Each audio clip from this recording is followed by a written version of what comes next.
Congolais partout bozali na mokili esika bozwami na Europe na Asie na Amérique topé na Afrique magazine Mbonda Ekolo ezali magazine d'actualité à travers Alain Dewa ozali présentateur ya édition mokolo lelo na pesi bino vraiment ba mbote ya mingi bisika bozwami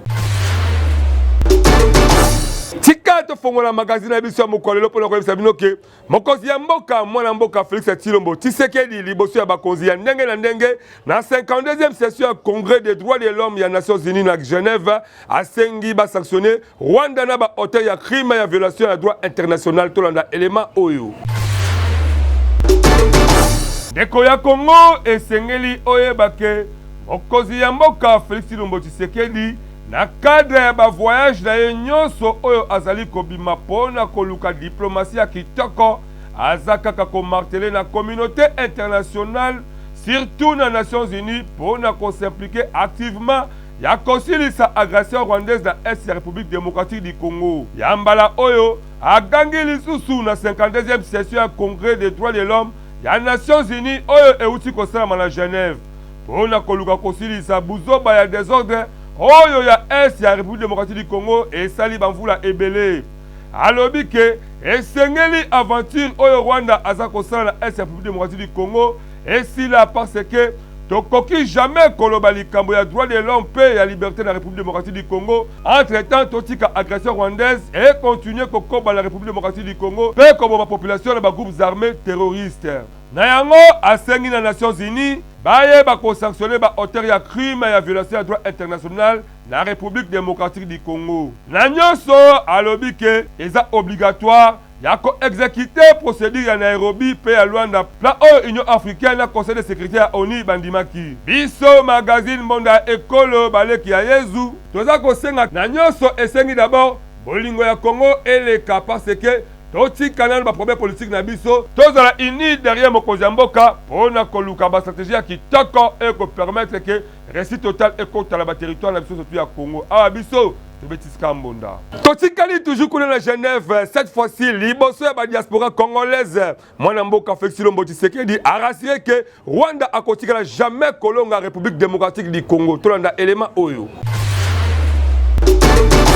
Mwana ya Congo esengeli oyeba ke ba relation entre Rwanda na République démocratique du Congo eza ya kobeba kaka pona likambo oyo etali koluka sécurité ya Nord Kivu ba organisation ya bamboka ebele lokola Organisation des Nations Unies, État d'Afrique centrale, pe ba pays ya ba grande puissance lokola États-Unis, France, pe ba grande puissance ya mokili mobimba. Baza a déjà averti pour Kinshasa, aza toujours kofunda Rwanda, hôtel de créer insécurité na est ya République démocratique du Congo. Malgré Rwanda, aza ko wangana pe ko bwa kisa nyonso ya ba responsabilité la République démocratique du Congo. Na échange na ye, oyo mwana mboka Félix Tshilombo Tshisekedi asalaki na ba diaspora congolaise kuna na Suisse na Genève, lundi le 27 février.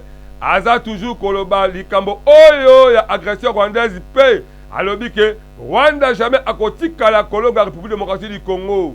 Mokonzi ya mboka alobi ke patience na ye pe patience ya ba congolais eza na limite donc Kagame alongola makanisi ke akolonga République démocratique du Congo. Il faut koyeba ke Félix Tshilombo Tshisekedi alobela quand même ba chef d'état africain bayeba ko se débarrasser le président lokola Paul Kagame.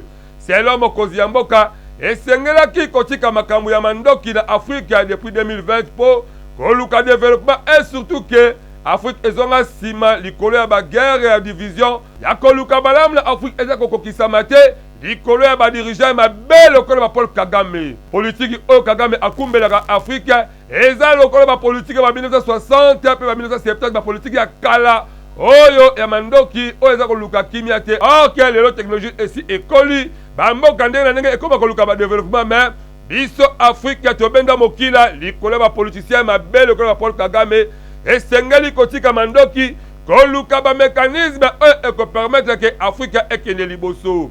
Il faut koyeba ke mokonzi ya mboka aza toujours koluka ba mécanisme ya kitoko oyo kosala ke République démocratique du Congo ezwa vraiment ma population kopumbuka ekoma pays moko ya valeur pe ba congolais ba bénéficier de ba minerais na bango kaka ndenge bakoko batikela biso yango biso magazine Mbonda Ekolo baleka yezu toko senga kaka na ba politicien tokoka kozala bomoko po manguna oyo azali kotia ba désordre azaka lokola nyama oyo azala kati ya mbuma lidesu donc esengeli koluka koyeba a partir ya kosangana oyo tokosangana nde komona bakoyebana mpe bakotikala na soni mpo biso tokozala ini bomoko atako ba élection ekozala esengeli eza ba élection oyo kopermettre Congo ekende liboso yango biso awa tobetisika mbunda. Maire ya ville ya Beni Narcisse Muteba alasaki deuxième phase ya projet Timo pour la réhabilitation de la ville ya Beni. Tolanda élément au Medine Kamembe azongi lisusu. Deuxième phase du projet travaux à haute intensité de main-d'œuvre Timo na Mukuse, ya Fonds social pour la République. Maire de la ville ya Beni a lancé officiellement début ya ba travaux mokolo ya lundi 27 février na Beni na province ya Nord Kivu. Ba travaux ya deuxième phase oyo ya projet Timo ezo concerné réhabilitation ya ba rue pe ba avenue, gravelage pe entretien ya ba caniveau mosusu oyo ezali ya kobeba kuna na ville ya Beni. Na durée ya 100 jours nde misala oyo ekosalema pe ekozala exécuté par au moins 7500 nouveaux bénéficiaires. Maire ya Beni, commissaire provincial Narcisse Muteba abengisaki ba nouveaux bénéficiaires nyonso na discipline na bolingo ya musala pe ya engagement. Pona kosilisa esengeli toyeba ke projet oyo ekoede ba bénéficiaire pona auto prise en charge na bango nyonso yango biso awa tobetika mbunda. Mwana mboka ekanga bongola eli moko ya parti politique ya biso peuple bepe na Mokuse ayamba ki ba base ya limité ya Kingabwa avec impact na idéologie mwana mboka Wilfried Asamba pe Medine Kamembe ba pesi solango.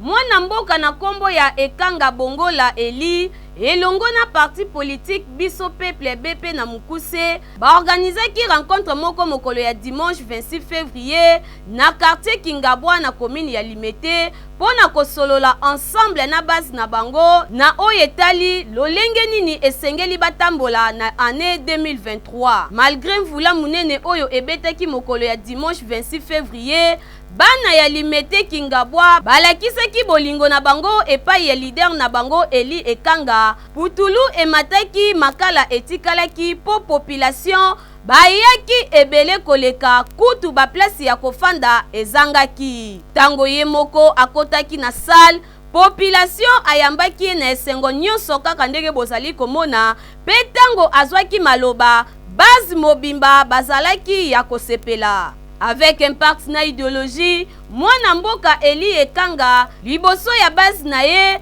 apesaki idéologie pe ba directive mosusu pona kotalisa bango lolenge nini esengeli batambola na mbula oyo ya 2023 pe asengaki na bango nyonso bayeba na kozala sude pe batambola elongo. Na suka ya masolo lokola asepelaki na akei ya population oyo bayaki pona koyoka ye boyoka bino moko ndenge mwana mboka Eli Ekanga abetisaki mbonda na mikro ya mbonda ekolo. Esengo ezali makasi po ete tomoni ete bolingo ezali yo moko kaka ndenge olobi obeke mbula ebeti makasi.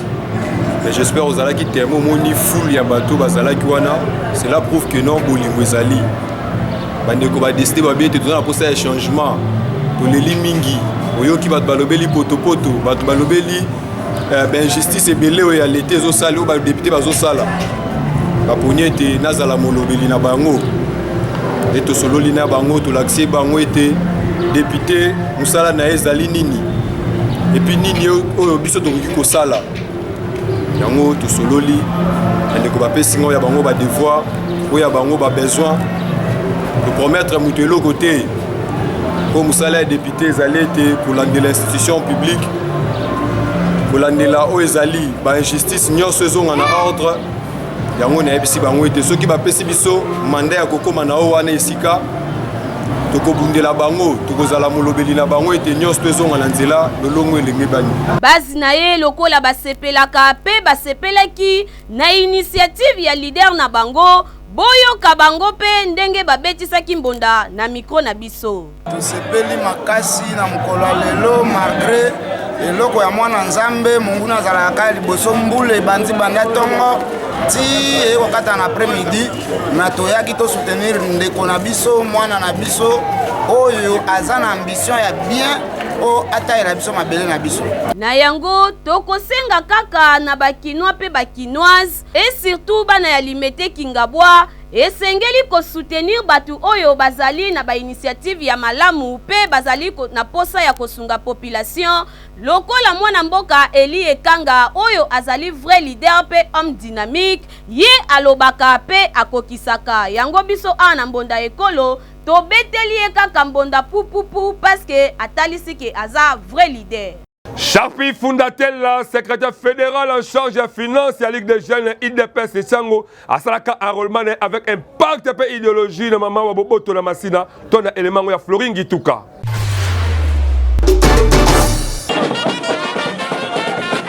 À Salaki enrôlement avec un pacte de idéologie, Mwana Congo, Tunanga Nani, Mwana Mboka Charlie Fundatella, secrétaire fédéral en charge des finances de la Ligue des jeunes, il y a IDPS au niveau de Tchangou.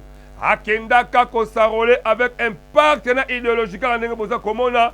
Et Zalaka Mokola samedi le 13 février dans le collège Maman Aboboto. Bana Masina Lokola Balinga Mboka Charpi Fundatella. Accompagnaka Kitoko na Esengo Nyonso pour akende ko remplir devoir civique na e. Depa ndenge bozali komona wana.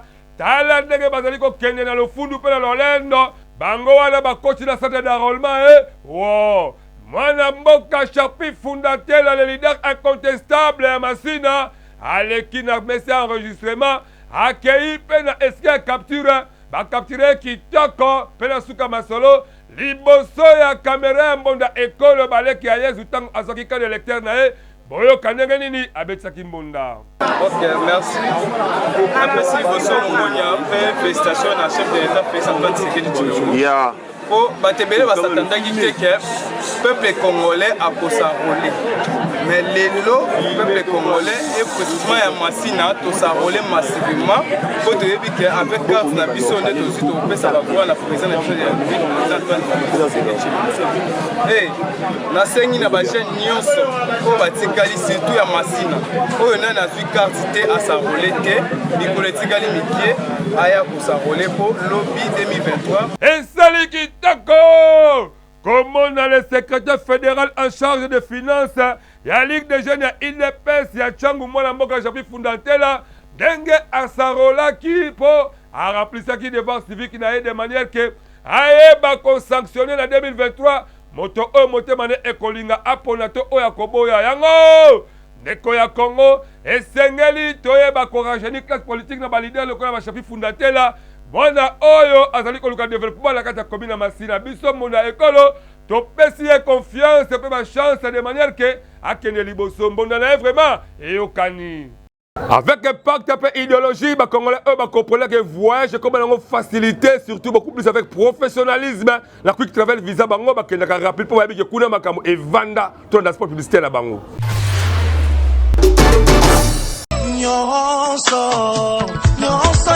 Ndeko mwasi, ndeko mobali, mwana Congo, onyokwami ya tro na likambo oyo etali ko voyager na mikili ya poto. Quick travel visa eye po na kopesa solution na ba problème na bino po boleli mingi pe bonyokwami ya tro. Yo mutu olingi o voyager partout na mokili mobimba yaka na lombango awa na quick travel visa oyo ezali ko fonctionner na domaine ya assistance ya visa rapide. Bandeko na oyo etali visa d'études, visa d'affaires, visa de tourisme, visa de conférence, bourse d'études, top visa pour na baswa médicaux na yo, adresse ezaka moko, quick travel visa po awa. Nyonso ezo salema na PTP na vitesse moko ya kosakana te. Esuki kaka wana te, na likambo oyo etali billet d'avion, komona na yo kutu pasi te. Quick travel visa ezali wana po na vente ya babiye na prix moko ya kitoko. Bandeko ya Congo, bandeko ya Kinshasa, papa, mama, ndeko. Quick travel visa, en anglais, en français, visa de voyage rapide, ayeli bino innovation, topé modernisation, modernité, nali solo etali voyage. Donc nazolo ba voyage, visa, billet d'avion. En tout cas, nyonso quick travel visa aza kosala yango na ngonga muke passeport vous en poso voyager au kende poto kende dans 5 continents où ils ont habité yaka na quick travel visa dossier na yo ekozala traité na professionnalisme en tout cas toza ko assurer bino visa réussite ya visa à 100% parce que oyo toza koloba toza na connaissance certaine avérée, une connaissance qui est d'ailleurs attestée dans ce domaine. Nous avons l'expérience, l'expertise, la connaissance elle est là. Tokocha yango na disposition na bino ya ba dossier na bino pour bozwa ba résultat escompté. Soki olingi ba rêve na yo et comme réalité, o voyager partout na mokili mobimba na ba condition moko ya kitoko, yaka awa na quick travel visa po yende azali nzambe ya masolo pe akosaka te na oyo etali ba voyage na ba visa. Natalo mukie pe na ngonga mukie ozwi visa pe billet na yo d'avion. Boko tu nanga soki bazwami wapi quick travel visa ezwami na numéro 54 boulevard Lumumba, référence arrêt Betani na agence Nécropole, premier niveau na commune ya Masina quartier sans fil. Tope benga bango na plus 243 81 93 39 saede. Na quick travel visa babetela yo lisolo te yaka omona o vivre réalité. Na quick travel visa nyonso ya voyage pe ya visa ekomi pete.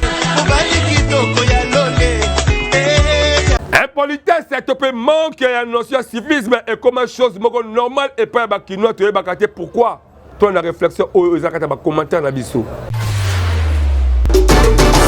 Likambo oyo etali civisme mingi bakoma kobosa lango la kati ya vie province ya Kinshasa.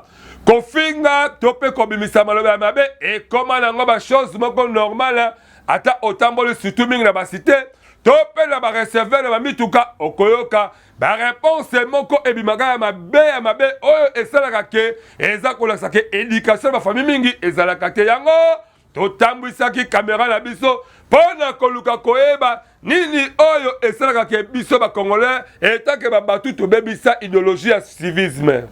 Un jour ekomi lokola eloko moko grave na kata mboka na biso. Imagine toi d'abord omona mwana muke azo finga mama papa ndenge babota ye. Donc eza normal te. Donc tozoyeba te pona nini ekoma bongo. Eza manque à éducation. Ça manque à éducation. Parce que nganet nazaboy baboti nanga baboko linga bien. Jamais na ko manquer papa moko boye maman moko boye na nzela. Injure ezali eloko moko ya mabe, ce qui signifie dès le bas âge mwana il faut azo éducation pa ba parents na ye.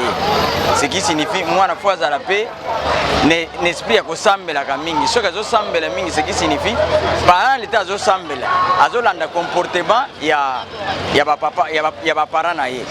Ce qui signifie oyo para ko sala mwana pe yango ko sala. Mais lelo na RDC tozomona injure eza lokola dégagement. Mutu akode avant ko zala bien il faut afinga à dégager oyo zala kina mona mutema. C'est ça comme injure, mais injure ezolekana na mboka na biso bana mike bazofinga ba papa ba papa bazofinga bana. Un problème d'éducation. C'est un problème d'éducation na niveau ya famille, na niveau église et puis na niveau autobengi connaissance ba relation de totambolaka. Obi éducation ya liboso e banaka na ndako. Et liboso pour comme on a monté bimisa ba bêtise tel le peuple clinois a joie à promouvoir injure à première étape. Mais c'est qu'il faut comprendre qu'il y a une éducation. Et le moins d'éducation est à niveau église et qu'il y a un niveau de famille. Après qu'il y a un niveau de nation, il y a mboka.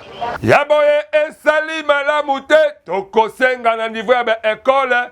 Bozongisa mingi ba notion ya civisme po bana mike baye bakotosa mikolo pe baye bakopesa bana mike ba respect po respect ezaka réciproque esengeli koyeba ke kotosa nde epermetaka respect ezala entre ba citoyen pe bomoto ekokota mingi kati na biso yango biso bakazi mbonda ekolo tobetika mbonda kosenga respect ezala entre biso. To continuer édition na biso na ba communiqué nécrologique oyo.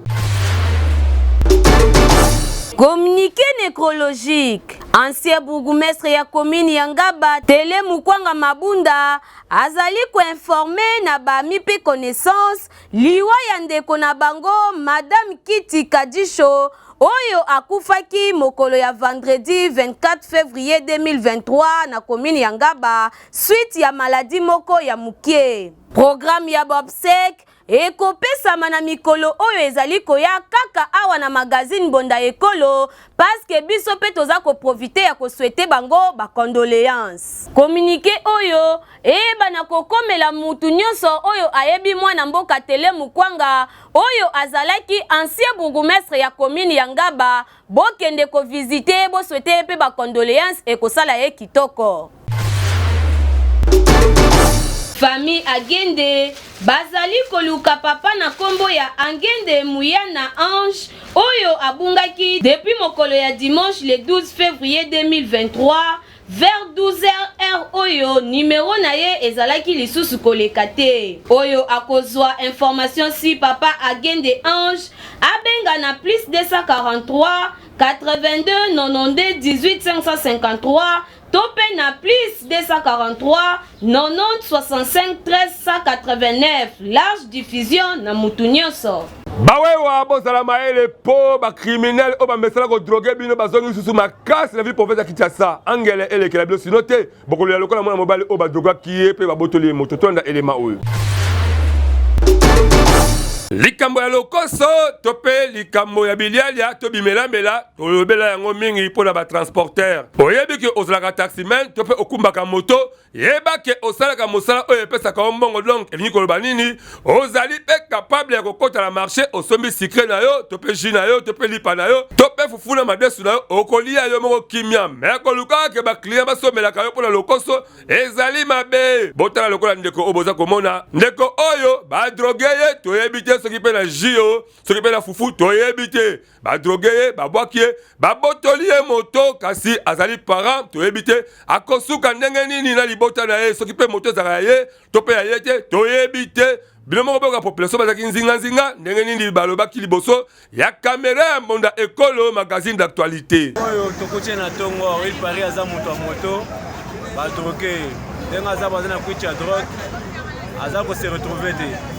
Mais vu document batikeli les biloko no sazaki nango bazui batikeli na fiscal document ya autorisation de circulation ya commune na bango totangi commune azali mwana commune Antele na avenue Kayemba numéro 77 na kombo ba commune na document ezali Kalubi Ngalula voilà de kombo na na document Kalubi Ngalula de kombo na ye Kayemba 77 na pasa 1 tokosenga na bandeko la biso o bazaba transporteur bozalaka vigilant boye bakaba client boza ko mema soko moni memi client azali client moka malamu te kiti sae male meti na bureau la police en plus kolingaka te ba course ya mikuse na mongo ebele parce que ezalaka piège munene o basalaka bino na ba miyibi parce que ayebi ke soki atieli yo course ya 1000 fois après so 10 000 fois okowele la zokande owele limbongo oyo ko mema bomo ina obeta mususu na liwa awa to betika monda po to fongoli bino rubrique na bino oyo pesa bino toujours pe ba sentiment ya trop pour la nini boye ya lelo mona mboka écrit ma tête à proposer les bisonines. Nazo yebate bato nyoso toko voter bako sale loko moko te. Bon biso tokolobela makamu mingi ya courant pourquoi courir tambola mabe. Pona nini boye? Pona nini boye? Pona nini boye ngwana nde kitoko. Pona nini boye? Pona nini ba fille mère ba komi trop la Kinshasa. Ba fille mère ba komi ebele na Kinshasa pona nini mibali bazo wanga na bazemi. Mobala tie moi aboti te. Mobile atie mwana batu zemi awangani ye et puis mama ye moko para azui charge ya mwana yango ozomona ba jeune fille ebele bazana bazo telengana na bana pona nini ba fille mère ba komi trop hein donc mpona ngara monike erreur nyonso to pesa ngo ba faute nyonso to pesa ngo na famille ya famille ya bana basi ya ba boti ya bana basi bazo senga ebele donc facture exagérée hein kosoma même écran géant ba plasma pona nini biloko wana nyonso pesa bana mibali pasi yango mona bazo bota na mapango ba papa na bango na bandako ba papa na bango moya okele libala ezati bonne humeur et surtout tout le banda mois de mars to c'est comment mukele ba famille et ça la tamo eloko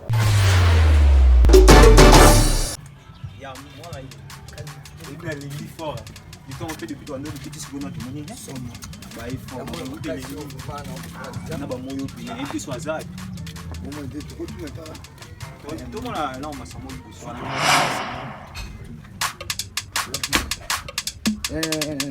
bonjour. Bonjour. Pas Yves. Voilà. Il va pas Yves. Comment payez-vous? Abouta ma passe. Ah non, passe. Ah, passe. Dès qu'il est pour mon Israël.